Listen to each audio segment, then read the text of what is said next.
एक गांव में संजय और कमल नाम के दो शरारती दोस्त रहते थे। वे दोनों कोई काम धंधा ना करके सारा दिन गांव में आवारा गर्दी करते रहते थे। गांव का मुखिया उन दोनों से बहुत परेशान था। एक दिन संजय और कमल कालिया की दुकान पर चाय पी रहे थे कि तभी कालिया उन दोनों से बोला, तुम दोनों कोई काम धंधा तो करते नहीं हो, सारा दिन बस ऐसे ही आवारा गर्दी करते रहते हो। मेरी समझ में नहीं आता कि आखिर तुम दोनों का खर्चा कैसे चलता है। संजय बोला, भाई तेरा काम है चाय बनाना, चाय बना और अपने काम से काम रख, समझा। कालिया बोला, आखिर तुम सही हो। संजय बोला, तो फिर यह सब क्यों पूछ रहा है? हमने तो तेरी चाय भी उधार नहीं पी, रोज तेरे मुंह पे पैसे मार के जाते हैं। कालिया बोला, अरे नहीं भैया, ऐसी कोई बात नहीं, तुम दोनों तो बेवजह नाराज हो गए, मैं तो बस ऐसे ही पूछ रहा था। कमल बोला, ओह, तेरी हिम्मत भी कैसे हुई ये पूछने की? अबे क्या हमने कभी तुझसे पूछा है कि जिस दिन तेरी बिक्री नहीं होती उस दिन तेरे घर पर शाम को चूल्हा कैसे जलता है? कालिया बोला, मेरा तो चाय का धंधा है संजय भैया, और चाय तो हर आदमी पीता ही पीता है, मेरी तो रोज बिक्री होती है। संजय बोला, हमें सब पता है कि तू ये सब बातें हमसे क्यों पूछ रहा है। मैं तुझे आखिरी चेतावनी देता हूं कालिया, अगर तूने हम दोनों से जरूरत से ज्यादा सवाल करने की कोशिश की तो किसी दिन तुझे तेरी चाय की दुकान के साथ तोड़ फोड़ कर सड़क पर फेंक देंगे। मुखिया बोला, क्या क्या कहा?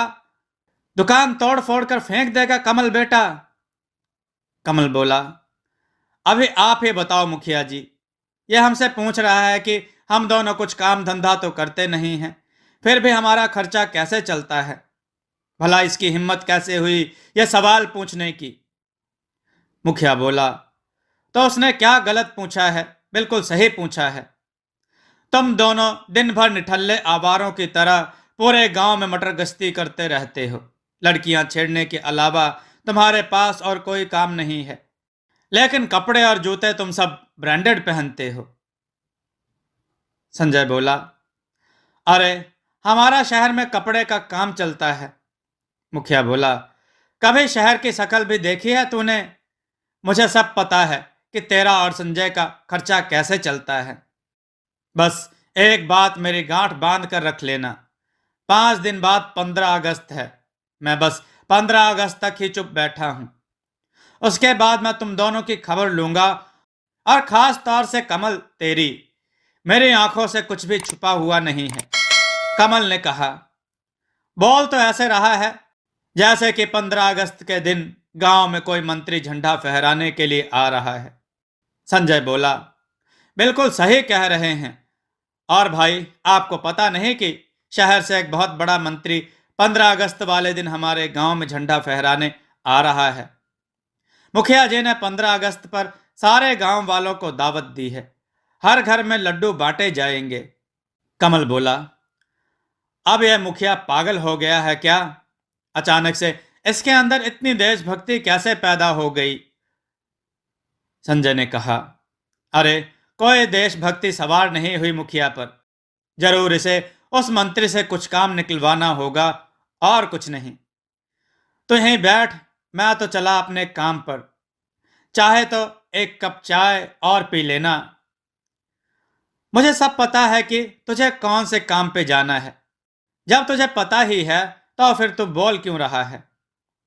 संजय बोला, देख कमल, मुखिया की बातों से मुझे ऐसा लग रहा है कि जैसे उसे तुझ पर शक हो गया है कि तेरा और उसकी बिटिया का चक्कर चल रहा है। कमल बोला, अरे बिंदिया मुझसे बहुत प्यार करती है, एक ना एक दिन तो यह बात मुखिया को पता ही लगनी है, तो इसमें इतनी परेशानी की क्या बात है? संजय बोला, अरे बेवकूफ, बिंदिया तुझे रोज रोज मुखिया की तिजोरी से निकाल कर पैसे जो देती है, उसके बारे में अगर कहीं मुखिया जी को भनक लग गई तो मुखिया हम दोनों को बहुत पीटेगा, और हमारा तो इस गांव में कोई हिमायती भी नहीं है, सभी लोग हम दोनों से जलते हैं। कमल बोला, तू समझा क्यों नहीं मेरी बात को? संजय बोला, मैं तेरे कोई बात नहीं समझ रहा हूं। कमल ने कहा, तू आखिर कहना क्या चाह रहा है? संजय बोला, मुझे लगता है कि मुखिया को यह भी शक हो गया है कि बिंदिया तुझे मुखिया की तिजोरी से चोरी करके पैसे देती है और उसी से हम दोनों सारा दिन मौज मस्ती करते रहते हैं। कमल बोला, और वो पैसा कौन सा मुखिया जी की मेहनत की कमाई का है? सारा का सारा पैसा जनता की लूटी हुई कमाई का ही तो है। तो घबरा मत, मैं आज ही बिंदिया से इस बारे में बात करता हूं। बिंदिया बोली, मैं यहां पर कितनी देर से तुम्हारा इंतजार कर रही हूं, मगर तुम्हें तो कालिया की दुकान से चाय पीने से ही फुर्सत कहां। कमल बोला, तो नाराज मत हो बिंदिया, तुझे पता भी है कालिया की दुकान पर तुम्हारे पिताजी आकर मुझे धमकाने लगे। बिंदिया बोली, क्या मतलब? मुझे भी कुछ दिनों से ऐसा लग रहा है कि पिताजी को शक हो गया है कि उनकी तिजोरी से पैसे मैं निकाल रही हूं। कमल बोला, लेकिन तुम बोल रही थी कि मुखिया जी तिजोरी में जो पैसे रखते हैं वो गिनकर नहीं रखते। बिंदिया बोली, अरे हो सकता है अब गिनकर रखने लगे हों और मैंने इस बात पर ध्यान ना दिया हो। कमल बोला, वो सब बातें छोड़ो, मुझे 2,000 की सख्त जरूरत है। बिंदिया बोली, पिताजी ने कुछ गलत नहीं कहा तुमसे।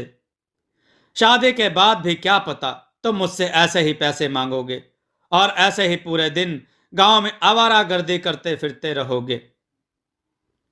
कमल बोला, अरे नहीं नहीं बिंदिया, मुखिया जी के पास इतना काला पैसा है, वह किस काम आएगा? उन पैसों में से ही मैं कोई कारोबार कर लूंगा। बिंदिया बोली, खबरदार जो मेरे पिताजी के पैसों को काला पैसा कहा। मैंने तुमसे कितनी बार कहा है मेरे पिताजी कोई भ्रष्टाचारी नहीं है। हम खानदानी अमीर हैं। हमारे दादा परदादा की पुश्तैनी हवेली अभी भी पड़ोस के गांव में ऐसे ही खाली पड़ी हुई है। कमल बोला, तो शादी के बाद हम दोनों उसी हवेली में जाकर रहेंगे। बिंदिया बोली, लेकिन मुझे नहीं लगता कि मेरा विवाह तुमसे हो पाएगा। कमल बोला, क्या मतलब? ये क्या कह रही हो तुम? बिंदिया बोली, मैंने कल पिताजी को फोन पर बातें करते सुना था। वो बोल रहे थे कि 15 अगस्त के दिन कोई मंत्री झंडा फहराने के लिए हमारे गांव में आने वाला है। कमल बोला, अरे वो तो मुझे भी पता है। तुम्हारे पिताजी 15 अगस्त के बाद ही तो मुझे देख लेने की धमकी दे रहे थे। बिंदिया बोली, शायद उन्होंने तुम्हें पूरी बात नहीं बताई। मंत्री के साथ साथ उनका बेटा भी आने वाला है।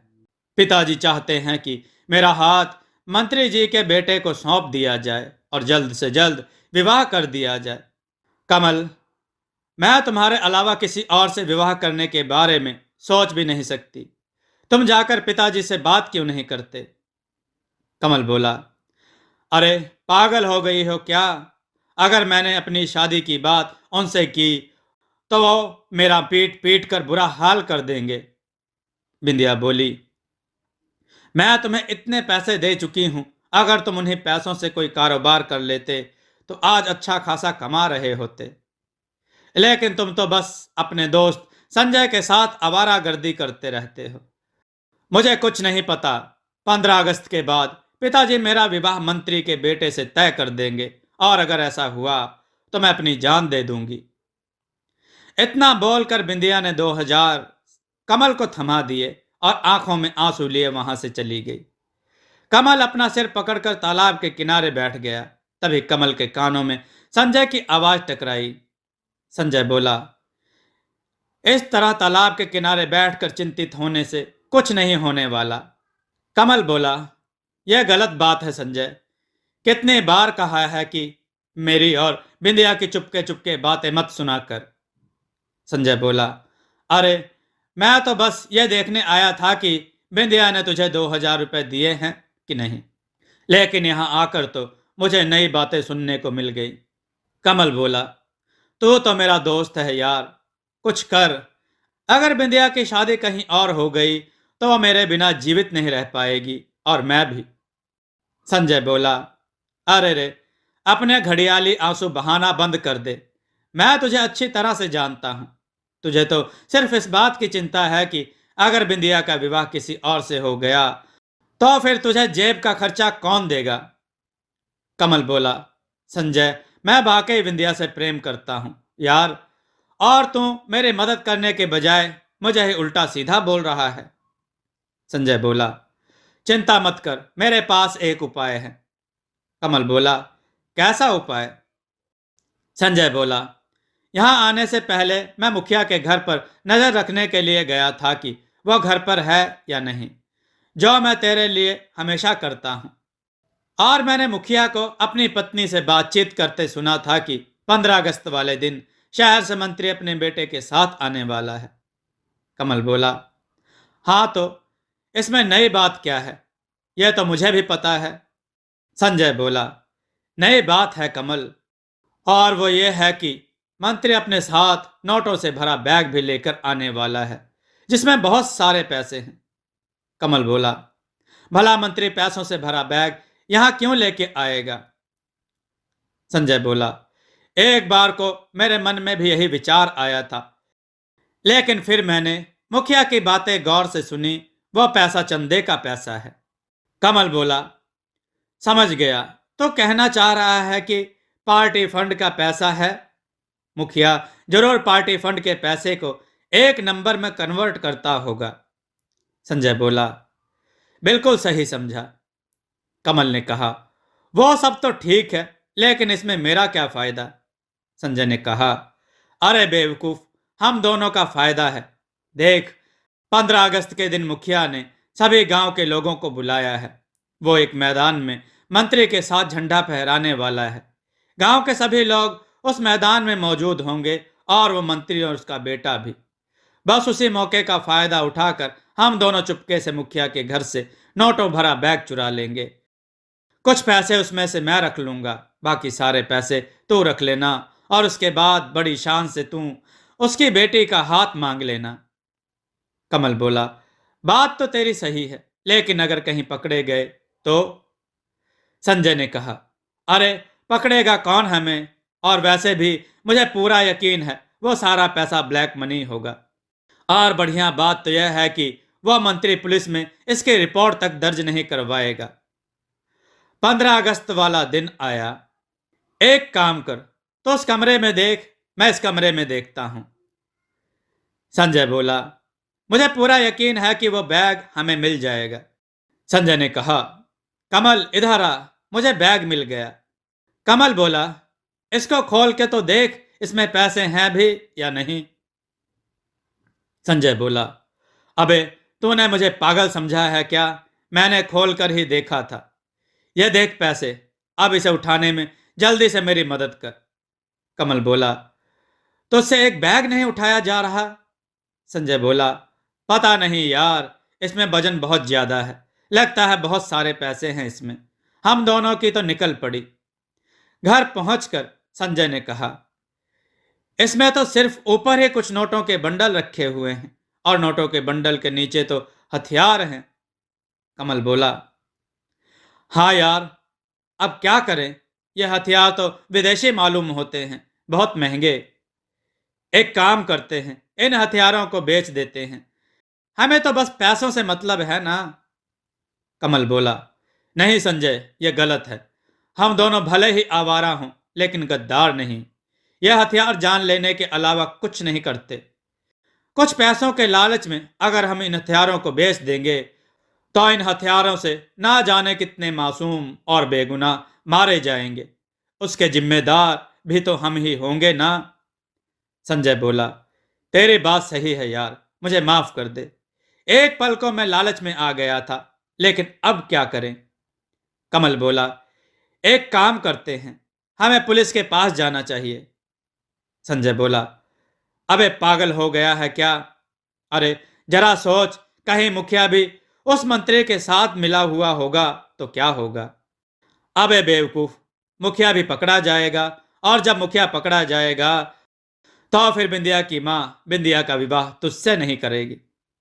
कमल बोला, ठीक है, अगर ऐसी ही बात है तो फिर मैं सारा जीवन शादी ही नहीं करूंगा। हाँ, संजय बोला। अबे, तेरा दिमाग फिर गया है क्या? ये अचानक तेरे अंदर इतनी देशभक्ति कैसे सवार हो गई? कमल बोला, वो सब बातें छोड़ और इस बैग को लेकर पुलिस के पास चल। पुलिस स्टेशन पहुंचकर इंस्पेक्टर बोला, अब समझा, हम इस बैग को हर जगह तलाश रहे थे मगर हमें नहीं मिला। आज के दिन हमें सूचना मिली थी कि कुछ असामाजिक तत्व दंगे कराने की फिराक में हैं। इसका मतलब मुखिया और मंत्री इस काले कारनामे में शामिल है। चलो तुम दोनों मेरे साथ। मुखिया बोला, संजय और कमल, तुम दोनों यहां पर क्या कर रहे हो? इंस्पेक्टर बोला, पहले यह बताओ, यह बैग किसका है? मुखिया बोला, यह बैग तो मंत्री जी का है। मंत्री जी ने मुझे बताया था कि इस बैग में पार्टी फंड के पैसे रखे हुए हैं। इंस्पेक्टर बोला, लेकिन इसमें तो हथियार और बम है। मुखिया ने कहा, इंस्पेक्टर साहब, यह जरूर इन दोनों की चाल है। मुखिया बोला, देख कमल, मैं अच्छी तरह से जानता हूं कि तू मेरी बेटी बिंदिया को पसंद करता है और तू यह भी जानता है कि मैं बिंदिया का विवाह कभी भी तेरे साथ नहीं करूंगा। इसलिए तूने मुझे फंसाने के लिए यह सारा का सारा खेल खेला है। मैं समझ गया हूं। मैंने तुझे 15 अगस्त के बाद देख लेने की धमकी दी थी, तो तू इस बात का भी बदला निकालने आया है ना? इंस्पेक्टर बोला, इनके पास हथियार कहां से आए? सीधी तरह से मुख खोल दे मुखिया, नहीं तो थाने ले जाकर डंडों से तेरा मुंह खुलवा दूंगा, समझा? मुखिया ने जुर्म कबूल कर लिया और उस पुलिस अधिकारी ने पुलिस वालों को मंत्री और उसके बेटे को अरेस्ट करने का ऑर्डर दे दिया। मंत्री और उसका बेटा झंडा फहराने ही वाले थे कि तभी पुलिस ने उन दोनों को अरेस्ट कर लिया। उस बैग को देखकर मंत्री और उसका बेटा बुरी तरह से घबरा गए और उन दोनों ने भी अपना जुर्म को कबूल कर लिया। इंस्पेक्टर बोला, मुझे तुम्हारी देशभक्ति पर फक्र है कमल। देश के प्रति तुम्हारी ईमानदारी देखकर मैं बहुत ज्यादा प्रभावित हूं। कमल बोला, मुझे माफ कर दो मां, मैं देश के लिए अपने प्यार को भी कुर्बान कर सकता हूं। बिंदिया की मां बोली, जो काम बरसों से मैं नहीं कर सकी वो तुमने कर दिखाया। मेरा पति देशद्रोही था। मैं तो हमेशा से एक देशभक्त के हाथों में अपनी बेटी का हाथ सौंपना चाहती थी, लेकिन आज मैं बहुत खुश हूं कि वह एक सही हाथों में जा रही है। कुछ दिन बाद बिंदिया और कमल का धूमधाम से विवाह हो गया। दोस्तों, आपको यह कथा कैसी लगी? अपने विचार और सुझाव कमेंट में जरूर दें। हमारी कथाओं को लाइक करें, हमारे चैनल को सब्सक्राइब करना न भूलें। हमारी कथाओं को शेयर जरूर करें जिससे लोगों को अच्छा ज्ञान प्राप्त हो। जय श्री राम भक्तों।